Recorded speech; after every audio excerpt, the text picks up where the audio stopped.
আসসালামু আলাইকুম। ঢাকা.com এর পক্ষ থেকে সবাইকে স্বাগতম। Quantum magnetic analyzer with 3 type therapy matching quantum magnetic analyzer 3 ধরনের থেরাপি। থেরাপি সুবিধা 3-in-1 therapy quantum resonance magnetic analyzer একটি আধুনিক স্বাস্থ্য বিশ্লেষণ যন্ত্র। মাত্র 1 মিনিটে 38-45 সম্পূর্ণ হেলথ রিপোর্ট প্রদান করে।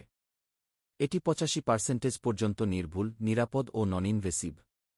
মাত্র 1 মিনিটে পূর্ণাঙ্গ শারীরিক স্বাস্থ্য পরীক্ষার রিপোর্ট। মানবদেহ হল অসংখ্য কোষের সমষ্টি, যা ক্রমাগত বৃদ্ধি পায়, বিভক্ত হয়, পুনরুত্থিত হয় এবং মারা যায়। বিভক্ত হয়ে কোষগুলি নিজেদের পুনর্নবীকরণ করে। প্রাপ্তবয়স্ক মানুষের জন্য প্রতি সেকেন্ডে প্রায় 25 মিলিয়ন কোষ বিভক্ত হচ্ছে এবং রক্তের কোষ প্রতি মিনিটে প্রায় 100 মিলিয়ন হারে ক্রমাগত নবায়ন হচ্ছে। অর্ডার করতে এখনই যোগাযোগ করুন 0171911806। ঠিকানা: পূর্ব শেওড়াপাড়া, মেইন রোড, মিরপুর, ঢাকা।